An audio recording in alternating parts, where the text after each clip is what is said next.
Hello, everyone. Welcome. My name's James Harding, and on behalf of my colleagues here at Tortoise in our Tortoise newsroom, welcome to Tortoise. And this, even by our own standards, an unusual ThinkIn. I'm going to explain to you in a moment what a ThinkIn is and how it works. I know that a good number of people, like me, are trying to learn more and understand more about Iran and are joining us from homes and places around the country and indeed around the world. So I'm going to do something a little unfair right at the beginning, which is we've started having eaten one of the most extraordinary Persian meals that I can remember, thanks to the great generosity of Dori Danahayeri, who's helped us bring so many people together, but chiefly thanks to the extraordinary cooking of Mrs. Bahar, who I can't see. Where is she there? Yes. And when we started Tortoise, we said, Ms. Bahar, that we wouldn't engage in advertising or promoting particular people's brands or products, but for you, we make an exception. If you ever get a chance to eat her food, wherever you are in the world, to do that, it's quite amazing. Thank you very much. To give you a sense of what we're doing here, and I think you're going to get a sense of it pretty strongly from me, there's an incredible fascination, but very little understanding of what's happening in Iran, understanding how what's happening in Iran is met by the rest of the world. There is in this room, and no doubt online too, an incredible depth of knowledge, and no doubt also quite a range of strongly held opinions.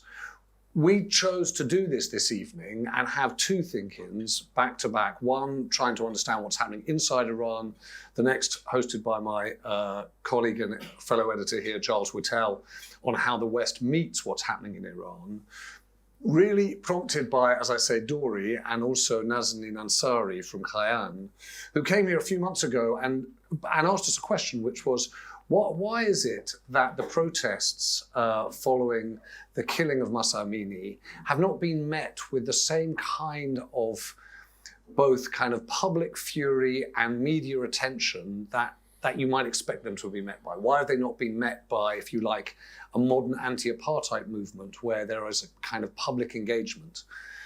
And I made the point at the time that obviously we're living at a moment when there's an incredible overwhelm of crises, a kind of coincidence of international incidents. And I don't just mean the war in Ukraine. You can look at what's happening in Somaliland. You can look at what's happening in climate. You can look at what's happening East versus West. Again, you can have a long list of it.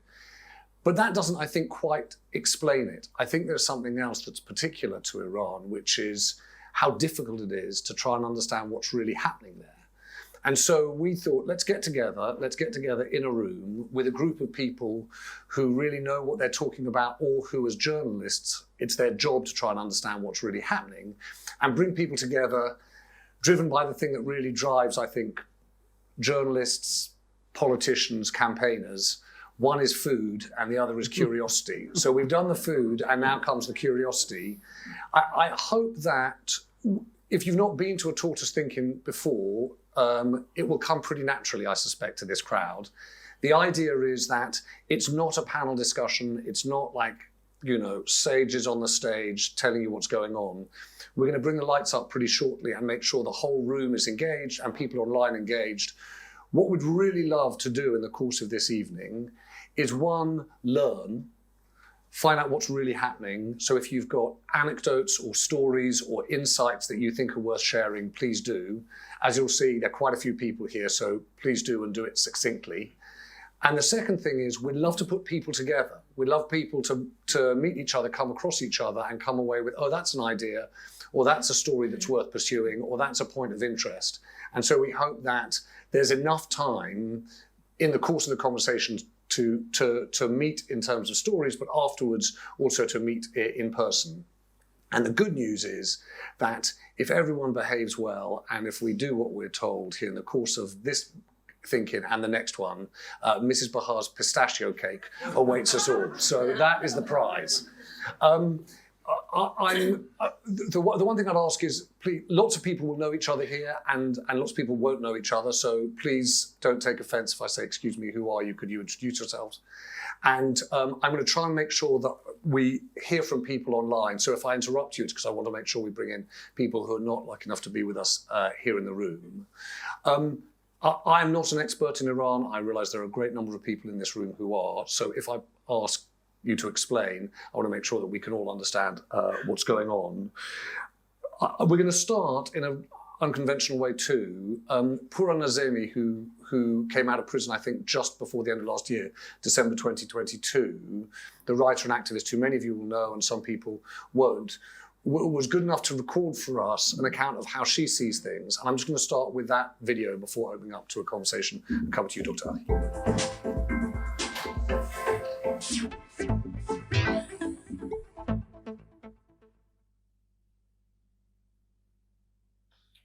درود و سلام من رو از ایران زیبا بپذیرید. من پوران هستم و افتخار این رو دارم امشب در خدمت شما امتداد صدای مبارزات هم‌میهنانم باشم. همه شما با تاریخ پرفراز و نشیب کشور من، با فرهنگ زیبای ملت من آشنا هستید.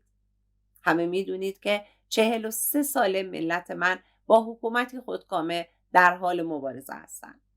با حکومتی که بعد از به قدرت رسیدن متاسفانه مملکت من رو از بین برد، منابع ما رو سوزوند، کشور ما رو به انزوا برد. حاکمینی بر سر کار اومدن که دانشی که داشتن دانش حوزوی بود.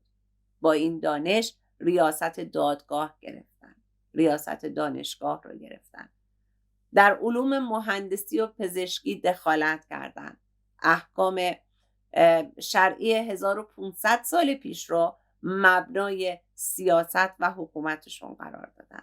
از دین استفاده ابزاری کردن. در آرزوی رسیدن به قدرت بزرگ منطقه بودن و همین دلیل منابع کشور من رو در جاهایی سرمایه گذاری کردن که صرف به وجود آوردن گروه‌های شبه نظامی شد. آتشی در خاورمیانه روشن کردند. در کوچه و خیابون، در مدارس به بچه‌ها آموزش دادن که زنان نیروی ضعیفی هستند، مردان برتر و بزرگتر و ارزشمندتر هستند. در این حکومت اگر دختر جوانی در خیابون از طرف یک پیرمرد 80 ساله مهجور دائم الخمر مورد تجاوز واقع میشد و کشته میشد، اون پیرمرد تنها به پرداختن نیمی از دیه یک مرد محکوم میشد. اما اگر همین دختر برای دفاع از خودش به طور ناگهانی باعث مرگ این پیرمرد میشد، محکوم به اعدام بود. شما میدونید که این حکومت ریاکار برای رسیدن به اهدافش از کشتن هیچ کس ابایی نداره. الان برای اینی که دختران و زنان ما رو بیشتر به خونه نشینی مجبور بکنه، میبینید که به ترور بیولوژیک رو آورده. در مدارس دختران دانش آموز، دختران، کودکان رو با گازهای سمی مسموم میکنه.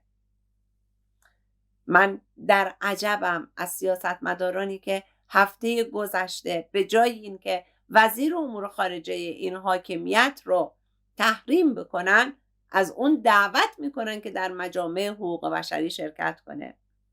آیا شما نمیدونید، هنوز باور نکردید که جامعه جهانی و حقوق بشر برای این حکومت ملعبه‌ای بیش نیست؟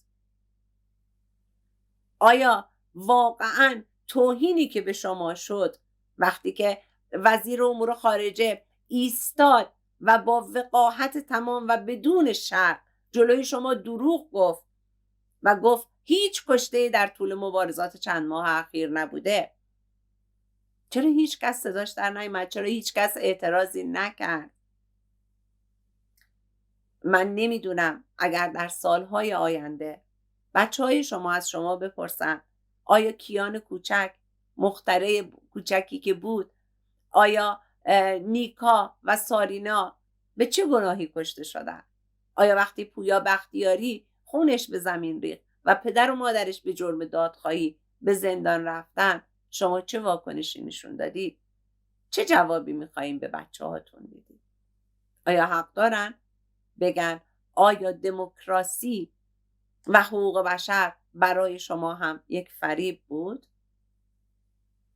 من امیدوار هستم در کنار ملت ایران بایستید. من میدونم سیاست علم منافع هست، اما من نمیدونم چه منفعتی از حکومت جمهوری اسلامی به شما خواهد رسید وقتی که مرتب در حال تهدیدتون هست، وقتی که خودتون هم میدونید برای کشتن لحظه‌ای درنگ نخواهد کرد. خواهش میکنم برای رسیدن به یک جامعه جهانی سالم، امن، در کنار ملت ایران بایستید. من به شما قول میدم بهره و سودی که از دوستی با ملت ایران میبرید بیش از حاکمیت هست. برای ذره زندگی بچه‌های ما در خیابون در حال جون دادن هستن. اگر شما هم نباشید ما به مبارزه ادامه میدیم و پیروز میشیم، شاید با هزینه بیشتری، اما خواهش میکنم جلوی تاریخ خودتون رو شرمنده نکنید. به ما کمک کنید بر استبداد پیروز بشیم. ممنونم. زن، زندگی، آزادی.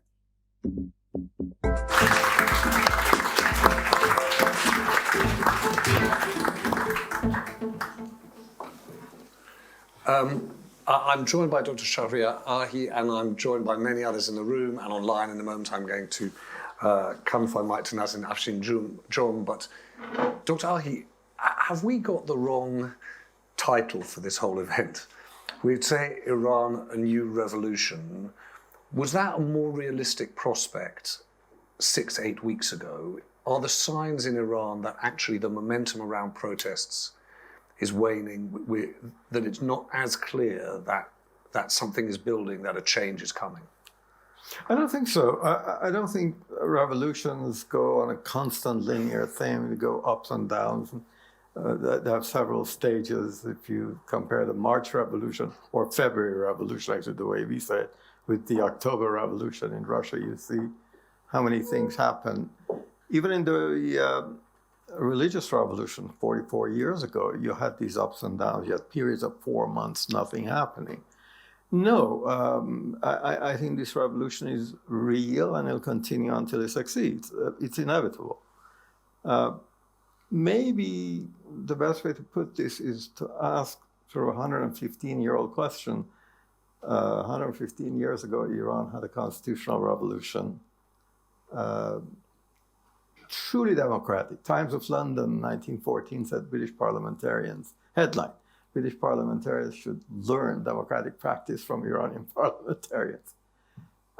It was a genuine, and then you ask yourself the question, how come 70 years later,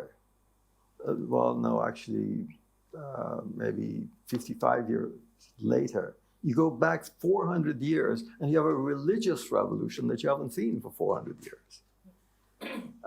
Same country. What happened? And probably the explanation is rapid industrialization, urbanization, and massification of politics. As people from the countryside come, they've lost the traditional fiber that held them together. They have this anxiety, and maybe religious dicta could be sort of universal moral that they could rely on because they don't have the traditional fiber and family relations. It's sort of like Emile Durkheim's anomie, the way he explains Paris of the same period of industrialization and rapid and this sense of anxiety that has to look for a great leader that gives them the moral book, as you will, as something to lean on. Well, it didn't work out that way, did it? I mean, the religious revolutions don't work that way. And the first generation that learns a lesson is in dismay, but their children are totally different. It's the young Iranians, particularly 18 to 25-year-olds, that are incredibly modern. You can't really compare them with maybe Lebanon, but rest of the Middle East. It's extremely difficult to find this level of modernity. A lot of them speak English, well, TikTok Jinglish, but something like that. but it's a foreign language. It's a global foreign language. They're in touch with the world. And that's why their reaction to something totally alien to them is forced from the Dark Ages. I mean, to explain it, if you think of this beautiful, courageous, vivacious Mahsa Amini who was killed, or Nika, or many examples, and look at that as the new body of the society in Iran. And then you think that you transplanted the head of Mahsa Amini, and then you said, is this animal going to survive? Mm. It becomes very clear why this cannot continue. But could you just ask me one thing? I'm actually going to come, if I might, in a moment to my colleague, former colleague at the BBC, Rana, to find out what you think about this. But revolutions, they can be, if you like, protests. They can be massive disruption. But at some point, there needs to be some level of organisation. And maybe that's premature to ask that question now, but from what you see, what you hear about what's going on in Iran, what we're told in the reporting is that there is no organisation, certainly around the protests in response to Mahsa Amini's killing. Is there the beginnings of an organisation? Is that necessary at this stage? How does a revolution actually happen in Iran? We debate the term revolution, whether it requires an organization. The overthrow of the existing government. But that has happened in the Arab Spring without organization. So Tunisia, Egypt, there wasn't really an organized opposition. But that's a bad scenario. The good scenario is that there is an organization, because a vacuum of power in Iran, which is entirely possible, and not everything that could come out of this is necessarily good, will create 10, 20 years of instability in that part of the world. And bear in mind, what happens in Iran affects from the Horn of Africa to Central Asia, from eastern shores of Mediterranean, Syria, to the gates of the subcontinent. It affects that whole region. You didn't have Taliban, ISIS, Islamic Jihad, Hezbollah, any of that before the Iranian Revolution. That's engulfed the whole region. So a bad outcome in Iran will affect the whole region with terrible consequences for Europe. A good outcome for Iran will also have a salubrious effect. Rana, forgive me for kind of putting you on the spot. Rana and I used to work together at the BBC, and I just really wanted to ask you what you think's going on. So I agree with Mr. Rahid that I think we're witnessing. Have you got a mic? Oh, yeah. Working. Hello. Yeah, gotcha. This is Rana here. Yeah. I agree with Mr. Rahid that we're witnessing the inception of a revolutionary movement. But I agree with you that we are at very early stages. It is being organized and people are finding each other, and the opposition outside the country is now organizing itself as well, and there's an alliance. But I agree with you that revolutions are very complicated.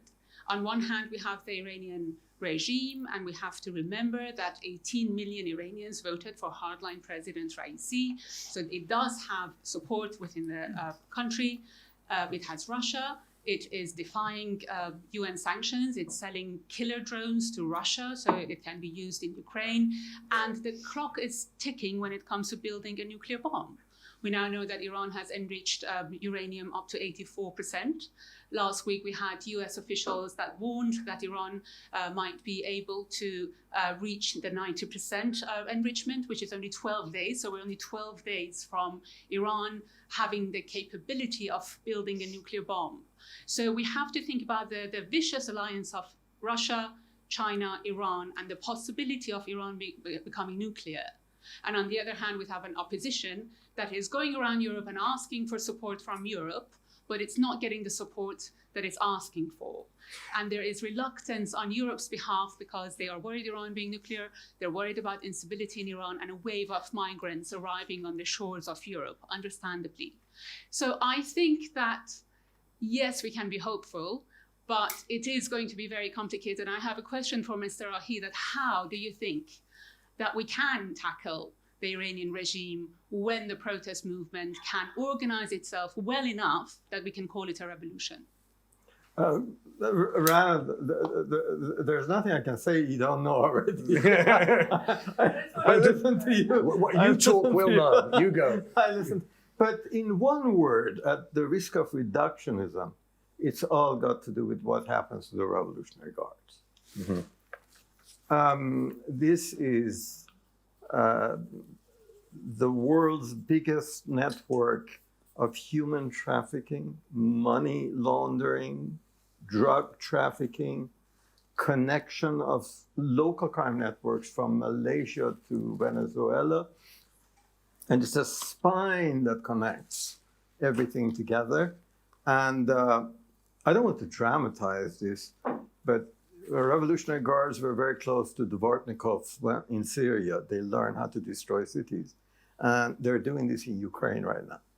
And when I was in Ukraine in September, August, people sit inside street cafes and having fun.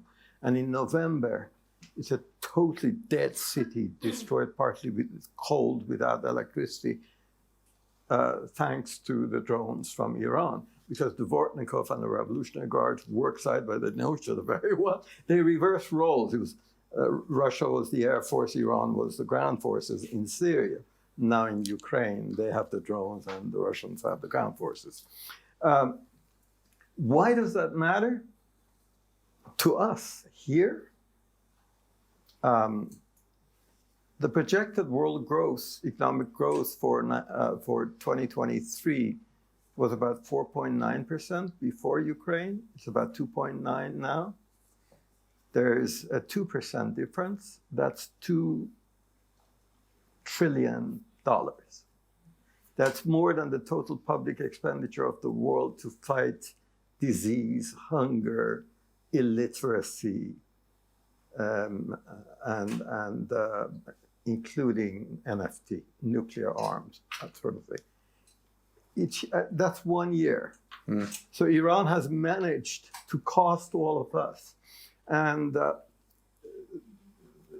with the increase in military expenditure, with the reduction of investment, future growth, future generations that are suffering because of that right now, that has, courtesy of the Revolutionary Guards, it's enormous if you want to think about it. So at some point, I think the world will have to expend greater effort to stop all of this. We know that putting them on the terror list for Europe is very difficult, even though the European Parliament has voted 590 something to 29, which is absolutely incredible. But we know, and it may not even be unwise, and I explain why. Because if you want to have an orderly transition in Iran, you need to have some sort of a relationship, defection, absorption, incorporation of certain parts of the Revolutionary Guards. So just, Dr. Tahi, just so I understand, you're not in favor of proscribing the Revolutionary Guard as a terrorist organization? If you do that, you criminalize every European entity's any interaction with the Revolutionary Guard, and it makes it impossible. If you use the sanctions and the pressures as a sledgehammer, you will not be as effective as if you used it as a surgical blade and by choice. Let me come. I just wanted to bring in Nazanin. I'm sorry, Nazanin. You were shaking your head. I can't remember what you were shaking your head. It's something I said, something someone else said. Do weigh in. Thank you. My colleague Katie's got a mic. Nazanin's up here. Thanks, Katie.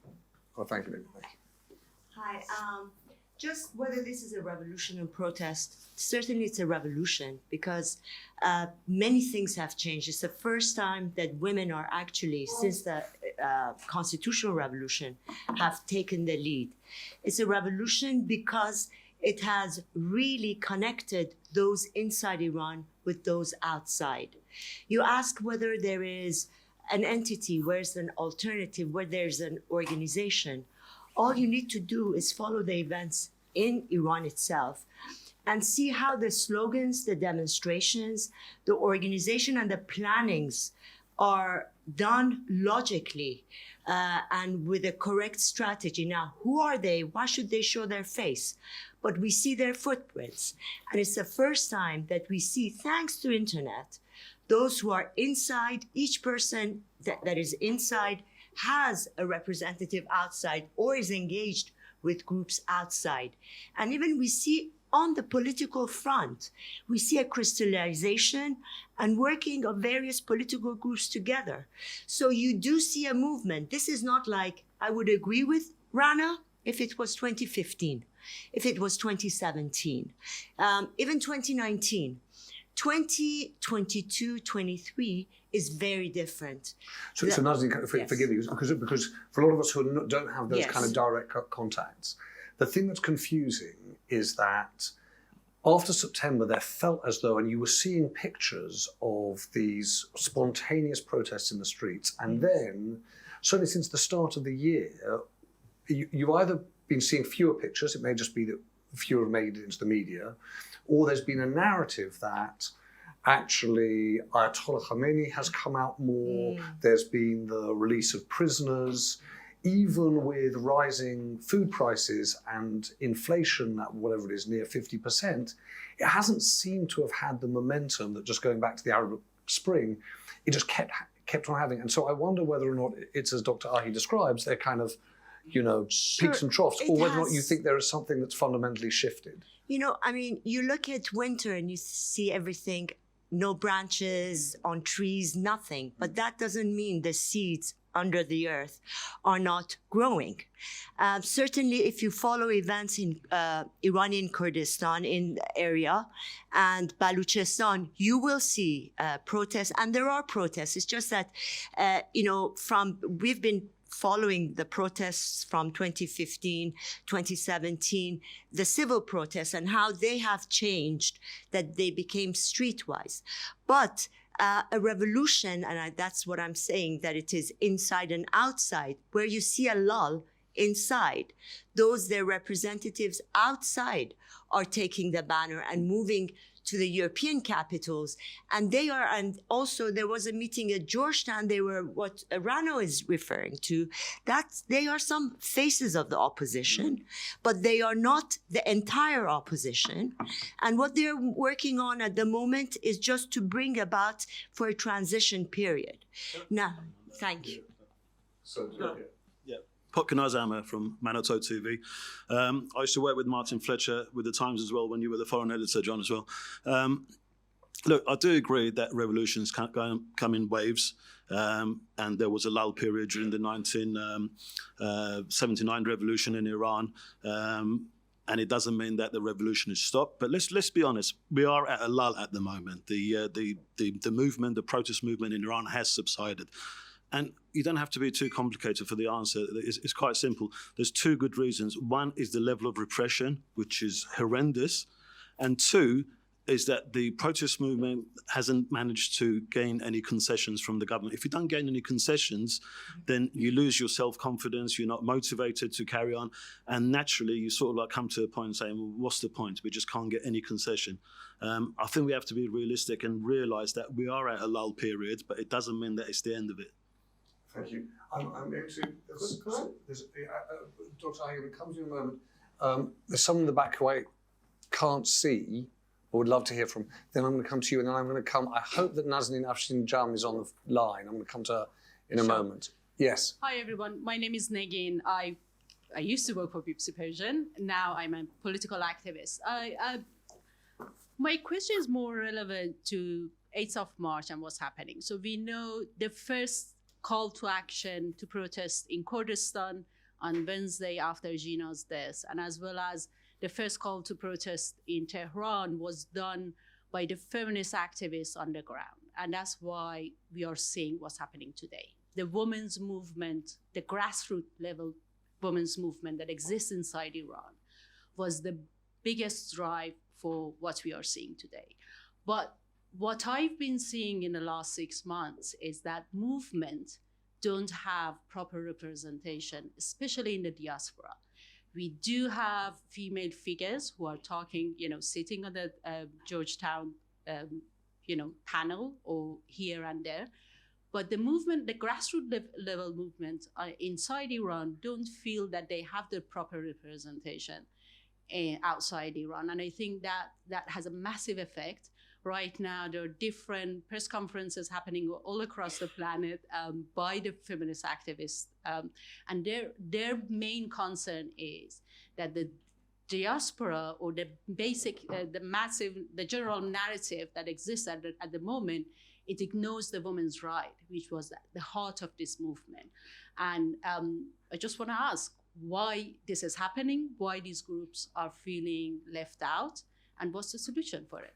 And then, sorry, can I ask you a question before we answer the question that you've asked, which is, what do you think is happening in terms of these reports of poisoning of particularly girls in schools? Is there a backlash against the protests that itself might generate a backlash of its own? What do you understand? I literally don't know what's going on. Yeah, so I'm glad you asked that, because I founded Azadi Network, and it's basically an advocacy group that does evidence-based advocacy. So we have a group of investigators, open source investigators, and intelligence gathering groups we have networks inside Iran and outside Iran. And what we documented that we sent out to the House of Lords members as well as the MPs on Friday, and we're going to do an update this Friday, shows perfectly that there are evidence-backed that there is a poisoning happening. It's not a mass hysteria, and it's that the pattern of the events that are happening are all indicating to something real.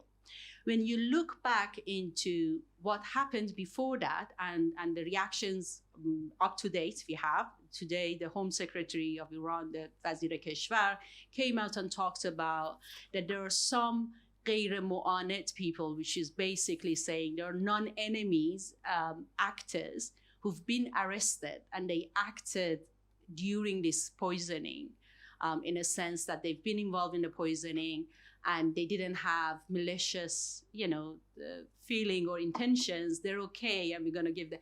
So it's basically they are saying that there are elements inside the Iranian government or pro-Iranian regime who's been doing these acts, as well as our data gathering shows there's an obvious pattern. Now we are seeing some other schools that are panicking, but we can't say that it's a hysteria.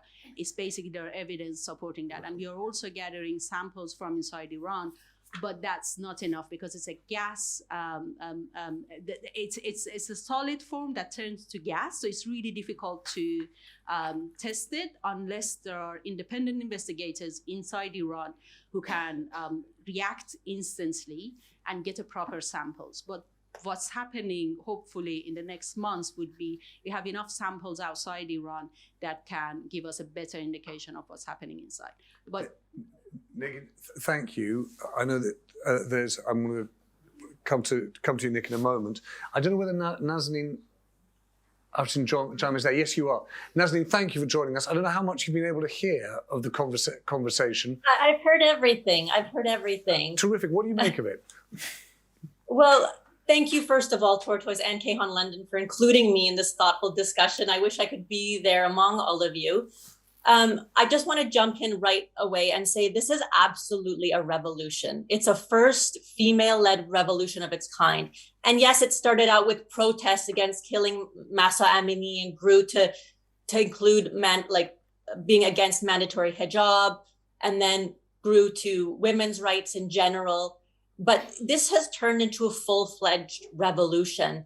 And while you may see less people on the streets, although every Friday in Zahedan, you'll still see protests and in different pockets. And right now, because of the poisoning, you're seeing parents rising up and challenging the regime. And parents are now being taken away in paddy wagons to prison just for peacefully protesting. So as Nazanin Ansari said, there are ebbs and flows in revolutions. But at this time, I feel like the protesters are becoming more strategic.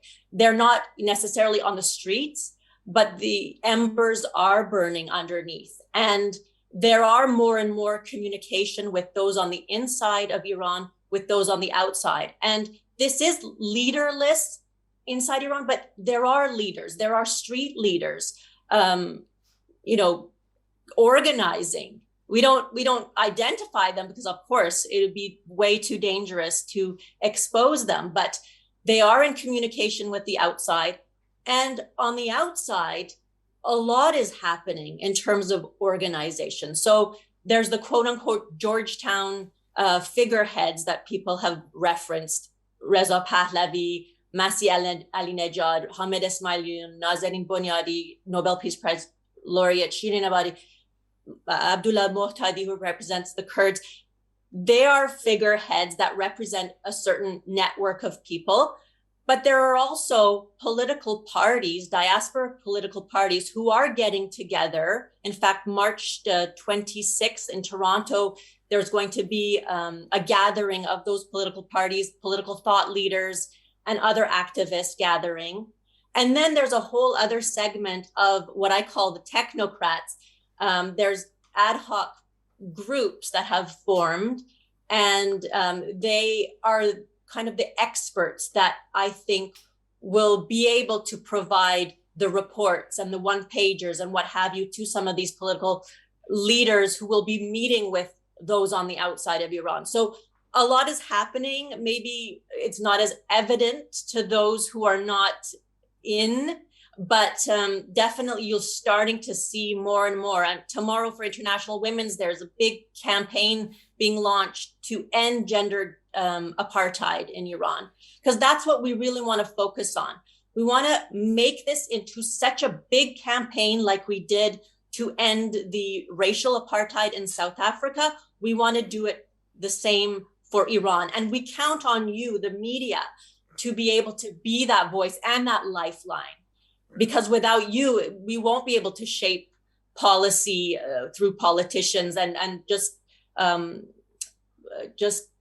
political thought throughout these nations pressuring for change.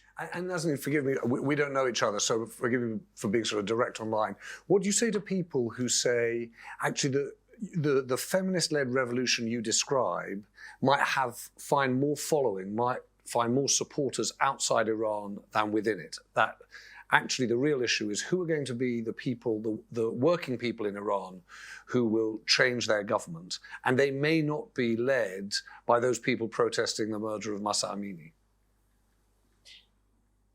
Oh, sorry. Are you asking about why on the, you mean the people on the inside of Iran? I have a delay. I can see my video. Sorry, I'm asking in a very long, convoluted way. What do you say to people who say this won't be driven by women, it'll be driven by workers?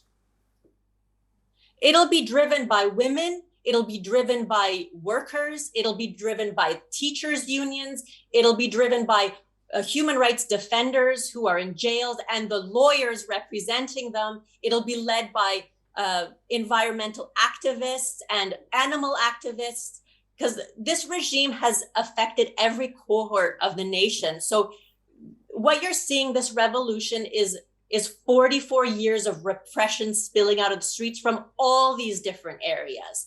And the women, yes, they've led it, but they're supported by the men, and they're supported by all of these different stakeholders, if you want to call them that. And so it'll take a united effort, and that is what is happening. Okay, Nazanin, thank you. There are a number of people I want to come into the room. I'm going to come to you, and in a moment. There's a lady in the front here, but I said I'd come to Nick Pelham from The Economist first. Thanks, Mark.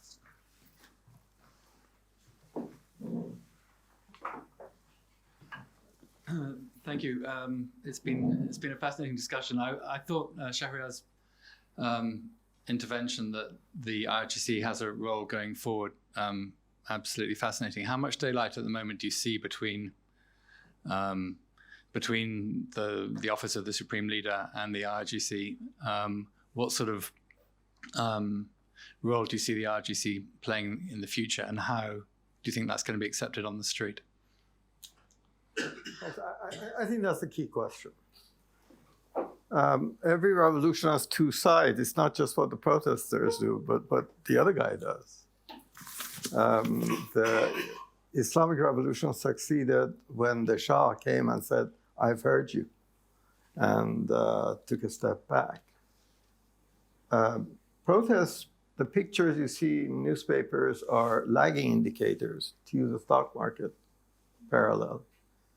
The leading indicators I look at, there are several. The most important I look at is there's a report generated by intelligence of percentage of subordination when they get orders to shoot. And this was around 1-2% in November of 2019, the last time there were major protests. The latest numbers I see are around 66%. Whoa.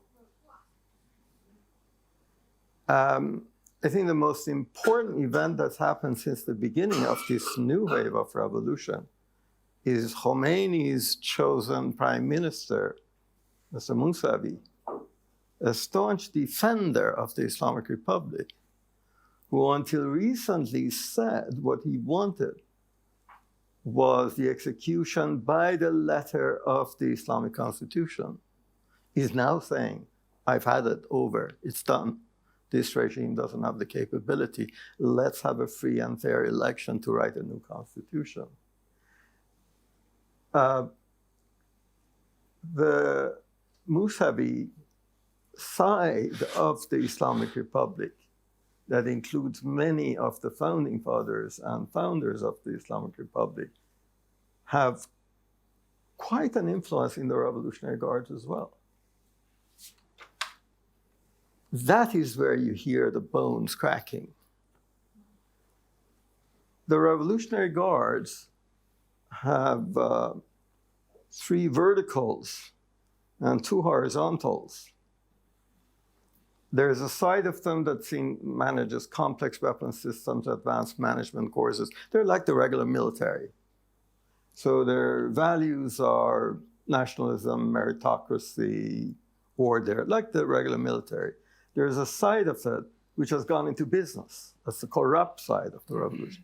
Incredible. And everybody needs them because they can't live. They can't pay their expenses with their salaries. And these guys don't think good or bad. They think profit and loss. They have to meet payroll at the end of the month. And they are the ones that are extremely vulnerable to that surgical blade use of sanctions and pressure, which is the reason why cabinet ministers in Europe don't want to let go of that weapon, by the way, because then you lose that option. And then there's a third part, which is ideological, lumpenproletariat, as the Marxists would call them. And they are hated by the regulars, like any irregular force is hated by regular forces, because they mess up the plans. And the Russians had it with them in Syria, because they can't continue a staff general plan. So these conflicts exist. But the most important conflict is between the top echelon, who live fabulous lives. Their homes in La Vizan, their palaces, and then the bottom 7 deciles of, in terms of income of the Revolutionary Guards that can't meet their daily expenditure. And then they have to go and guard those guys who are sitting up there and see the lavish lives that they live in. So these are, the second leading indicator that I look at is the shape of the curve, not the slope of the increase of money supply. It used to be linear. Now it's a second order equation, it's a parabola. And they have to do this. They have to print money to keep the banking system alive. Otherwise, the entire banking system, because of the overwhelming government debt to others who cannot pay their debts to the banks, including the power generation system, which means that the richest country in the world in terms of gas, natural gas, ran out of gas in ordinary homes in the middle of the winter because they can't pay their bills. So these are the fundamental things you've got to look at to see where it's going. And this regime is not just going to collapse because of the unhappy young generation, but under the sheer incompetence. And Dr. Ahi, forgive me, it's the same question I was asking Nazanin. The thing that I don't understand is the relationship between the strains that Nick points you towards within the Revolutionary Guard and the public protests following the killing of Mahsa Amini. I don't see how you get Revolutionary Guardsmen joining that particular protest. What will connect these things? No, they won't join the protest. The cracks would widen to the extent that they won't be a fighting force. Bear in mind, Revolutionary Guards are about 150,000. About 60,000 of them are actually in the fields. They can control so many points of protest. Latest intelligence that I saw in 2019 was about 200, 250 locations of protests they can control. If you got 500, if you got 800, You just can't cope, you just can't control. And once the cascade starts, then the left just go back to the barracks under all of these other conflicts and pressures that they have within the force. Set up here. Thank you, Matty Heaven. Listening, thank you, Mr. Ahi. I totally disagree with your point of that we shouldn't prescribe IRGC, while in the same time we're having a discussion about IRGC activity, the terror activity in the world, illegal trafficking, drug trafficking, destabilizing Middle East, not just the terror activity inside of Iran. You mentioned about how they supporting with their drones to Russia to attack Ukraine. So while we acknowledge all the terror activities, I think it's very dangerous to have a conversation to not acknowledge the fact that they should not be prescribed when they are, because prescribing IRGC means that we recognize them as a terrorist organization.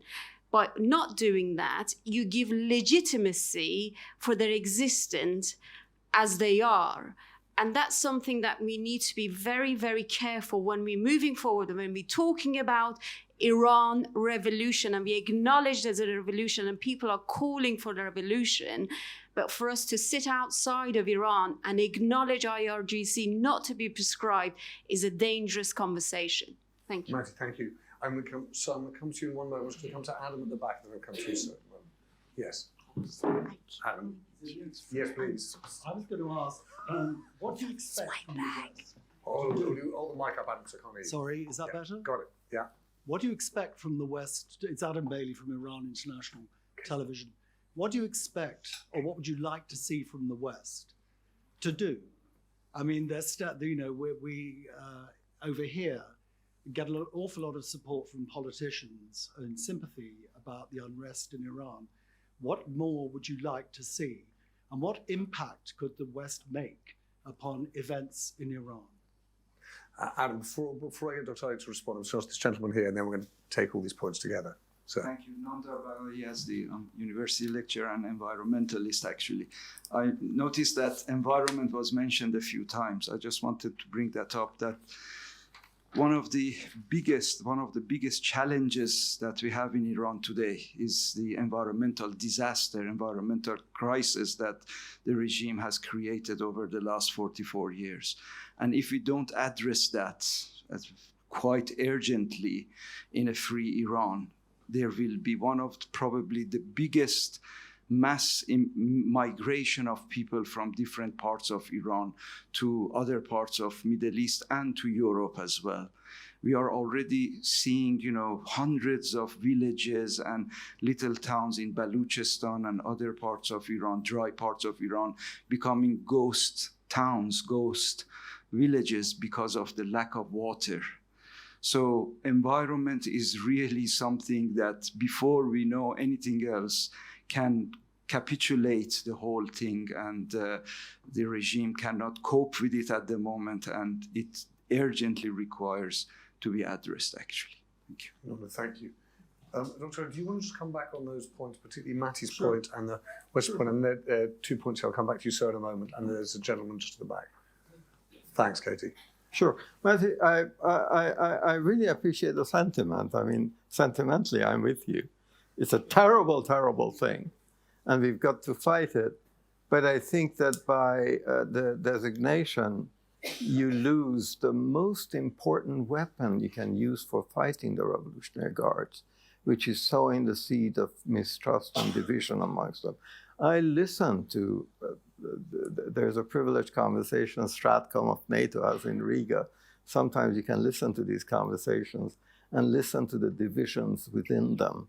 And a lot of it has to do with mistrust. The succession crisis, who will replace Khomeini, is a huge issue. And it's billion-dollar rivalries, commercial rivalries, issues within the Revolutionary Guards. And like a good log cracker, you want to find the cracks and put your surgical weapon there. And a blanket designation will actually disable many weapons that Western intelligence is using right now for sowing the seeds of conflict within the Guards. And the incorporation of some of them, which will be necessary in order to have a smooth transition in Iran. We don't want Chalabism.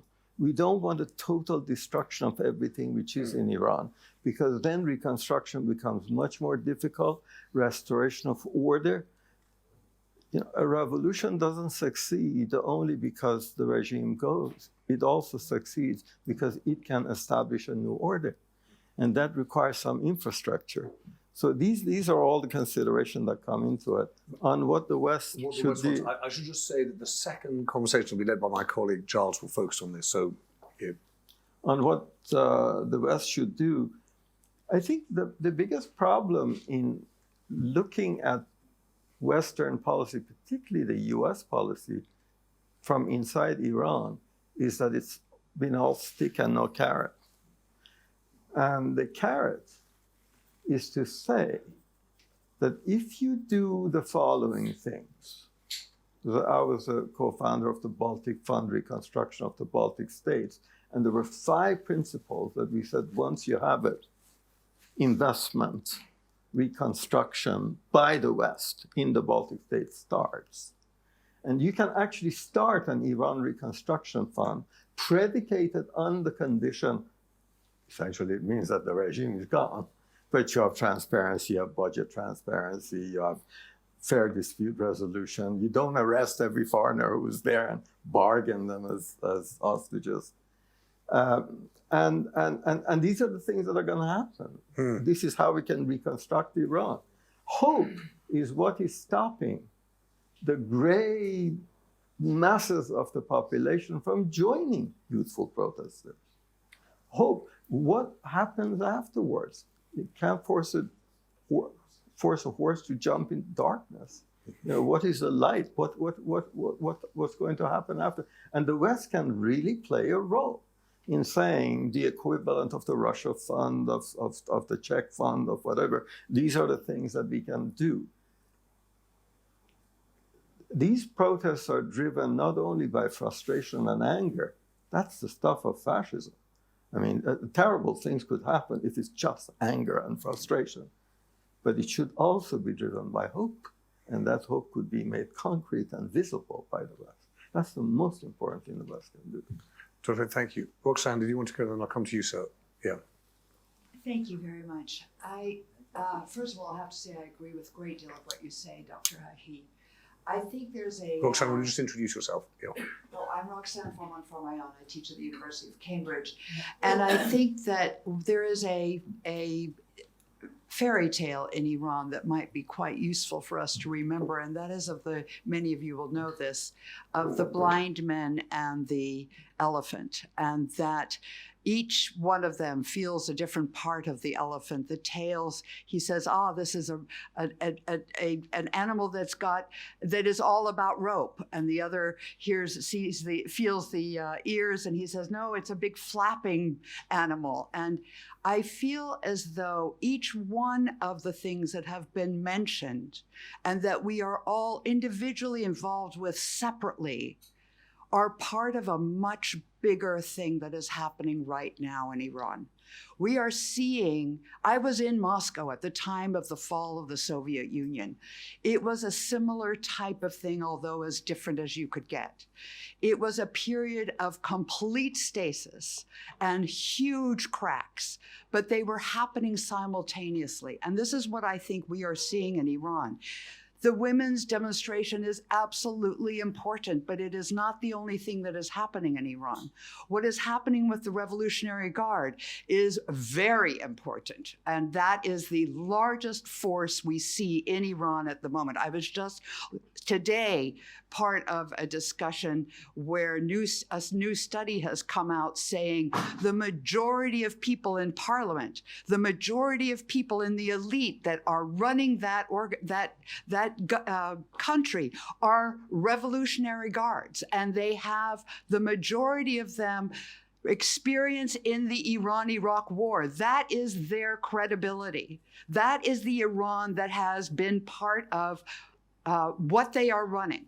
And they have the power. So yes, of course, we have to at least be able to speak with the people that are in power. Look at how the United States has suffered not being able to speak to Hezbollah. Look at what's happening to Lebanon. Do we want the same thing to happen in Iran? The answer is no. We have got to keep that communication open. Yes, it's devastating to recognize an organization that is corrupt and damaging and horrifying. But Iran has been outraging us for years, and we have been shocked every time. It is time we communicate enough to stop the shock and to actually make a step forward. And I would further agree with you, Professor Ahi. The West can do nothing leading up to that revolution. That is an action of the people. That's what we saw in the Soviet Union. That's what we see over and over everywhere. What the West can do is help about the day after, so that it is not a civil war, so it is not a disaster. So there is thinking that goes into what the next step is. And as a last point I will make, the regime that is there today, when they fought that revolution and they took over as clerics, they did so on the back of 15 to 20 years of debates that had come in on cassette, that had come in on all sorts of writing. They knew what the next day after was going to be. We may not have liked it, but they knew. And we have to do the same. Roxanne, there are a number of people who want to weigh in. I'm going to come to you both in a moment. There's a gentleman at the back here. And then I'm going to come to the two of you in the front, and then I'm going to take a break and we'll go to the second session, Charles. Yes. Who's it? Sir. I'm Ali Asghar Ramazanpur. Sorry, I couldn't hear your name. Can you hear me now? Got you now, yeah. I'm Ali Asghar Ramazanpur, executive editor in newsroom of Iran International TV channel. I want to back to the point that has been mentioned about the paradox of the elephant. That's what's happening right now in Iran. Imagine if this battle of Corona, of course you can see it because there are many lights here. Imagine if here was a dark room. Yeah. If you put a candle here, you just can see this battle. Not the gentleman and not me and not anyone else. That's what's happening right now in the media here about Iran. We don't know about what's happening in Iran already right now today. Mm-hmm. We don't know about what happened 4 months ago in Iran. Today, exactly yesterday, AJ mentioned that they have arrested more than 80,000 people just in few weeks. But you can't see in any news here. And why? Will you forgive me? How do you know that? That's official number. That's the official number. Okay, that's the official number. And you know, when they say that kind of official number, it's obviously very more than that. So, but nobody knows about that. Already, right now, I got a kind of video. It has been made in Iran by the students, and it's viral, and they send it to everyone. But that's the message from. The name is Revolutionary Students. Mm. But here we are asking, is a new revolution in Iran? Yeah, people in Iran, people who are playing their role They are saying that there is revolution, And we're not seeing it. but we are not seeing that Yeah. because in dark room there is just a candle here. Yeah. That candle could be kind of shocking protest that you mentioned. Yes. Okay, why? When something big protests happen, everybody sees that. But tomorrow, that's obviously we are not talking about coming of Paris. We are talking about kind of people in the street. They can't stay in the street. That's obvious that it happens in a few days and then goes. But it doesn't mean that the revolution has gone, because it goes into every house in Iran, in every family in Iran. We are saying that. Do we know that? Excuse me. Yeah. Do we know that women are leader of this revolution? Yes, I know. Just in the main library in Tehran, 600 women has got warned about their hijab because they go in the library. They know everyone is going after them. IRGC, that we think that is very powerful in Iran. That's what's happening in Iran. Yesterday, there was a funeral for a famous writer who died in Iran. You can watch 40 minutes video from that funeral, which was in a public place. You can't find anyone with forced hijab. Mm-hmm. Even the state media, they wanted to have report from there. They couldn't use the picture because nobody was with hijab. That's the level of reducing the power of the government. Yeah. The government talks about enrichment of uranium because it was to give that kind of message that we are powerful, and we repeat it here as a sign of power. Yeah, but if you go in Iran, there is no power in level of social affairs in Iran. That's what's happening in Iran. Alex, no, thank you. And one of the reasons we wanted to get together here was there's, as you say, there's a darkness in terms of what you can actually see in Iran, and that replays globally in terms of how much is seen externally. I mean, I should say, I saw that New York Times piece about how much is changing on the grounds, and there's a question of how much we get to that. I know that I said I'd come to you. I'm also aware of time, so will you forgive me? I'm going to just ask Dr. Aki for a final thought, and then Giles, I've promised the two up front here, they're going to get a comment, so will you come to them first when we get to it?